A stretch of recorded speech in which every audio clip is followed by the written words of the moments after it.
எதிர்காலத்தை மேம்படுத்த சுற்றுச்சூழலுக்கு உகந்த வாழ்க்கை முறையை கடைபிடிக்க வேண்டும் என்று பிரதான் மந்திரி ராஷ்டிரிய பால் புரஸ்கார் விருது வழங்கும் விழாவில் குடியரசுத் தலைவர் திரௌபதி முர்மு கூறியிருக்கிறார். கலை மற்றும் கலாச்சாரம், துணிச்சல், புத்தாக்கம், சமூக சேவை மற்றும் விளையாட்டு உள்ளிட்ட 6 துறைகளில் சாதனை படைக்கும் 5 முதல் 18 வயது வரையுடைய சிறுவர் சிறுமிகளுக்கு ஒவ்வொரு ஆண்டும் பிரதான் மந்திரி ராஷ்டிரிய பால் புரஸ்கார் விருது வழங்கப்பட்டு வருகிறது. அந்த வகையில் இந்த ஆண்டுக்கான பிரதான் மந்திரி ராஷ்டிரிய பால் புரஸ்கார் விருது வழங்கும் விழா டெல்லியில் நடைபெற்றது. குடியரசுத் தலைவர் திரௌபதி முர்மு கலந்து கொண்டு நாட்டின் பல்வேறு பகுதிகளில் இருந்தும் தேர்ந்தெடுக்கப்பட்ட 9 சிறுவர்கள், 10 சிறுமிகள் என மொத்தம் 19 குழந்தைகளுக்கு விருது வழங்கினார். இவர்கள் 2 ஆர்வமுள்ள மாவட்டங்கள் உட்பட 18 மாநிலங்கள் மற்றும் யூனியன் பிரதேசங்களை சேர்ந்தவர்கள். இந்நிகழ்வில் உரையாற்றிய குடியரசுத் தலைவர் திரௌபதி முர்மு, இந்த விருது வழங்கும் விழா இளம் சாதனையாளர்களின் அற்புதமான திறன்களையும் திறமைகளையும் ஊக்குவிக்கும் ஒரு வாய்ப்பாகும்.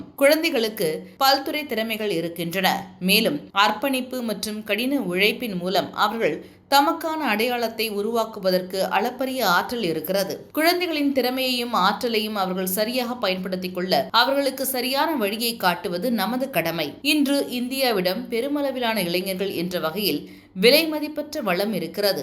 இந்த வளமானது இந்தியா மட்டுமின்றி முழு உலகத்தின் முன்னேற்றத்திலும் முக்கிய பங்கை வகிக்க முடியும். இளம் தலைமுறையினரிடம் உடல் செயல்பாடுகள் குறைந்து வருகிறது. குறைவான உடல் செயல்பாடுகளால் குழந்தைகள் மற்றும் இளைஞர்களுக்கு மிகவும் அரிதாக இருந்த பல நோய்கள் இன்று அதிகரித்து வருகிறது. ஆகவே குறைந்தபட்சம் ஒரு விளையாட்டையாவது கற்று அதில் பங்கேற்க வேண்டும். குழந்தைகள் விளையாட்டை ஒரு தொழிலாக எடுத்துக் கொள்ளாமல் இருக்கலாம். ஆனால் விளையாட்டு அவர்களை உடல் ரீதியாகவும் மன ரீதியாகவும் ஆரோக்கியமாக வைத்திருக்கும் என்றார். இந்நிகழ்வின் போது பெண்கள் மற்றும் குழந்தைகள் மேம்பாட்டுத்துறை அமைச்சர் ஸ்மிருதி இரானி, இத்துறையின் இணை அமைச்சர் முஞ்புரா மகேந்திரபாய் ஆகியோர் உடனிருந்தனர். விருது பெற்றவர்களுடன் பிரதமர் நரேந்திர மோடி இன்று கலந்துரையாடுகிறார். அதேபோல விருது பெற்றவர்கள் ஜனவரி 26ஆம் தேதி குடியரசு தின அணிவகுப்பிலும் பங்கேற்பார்கள்.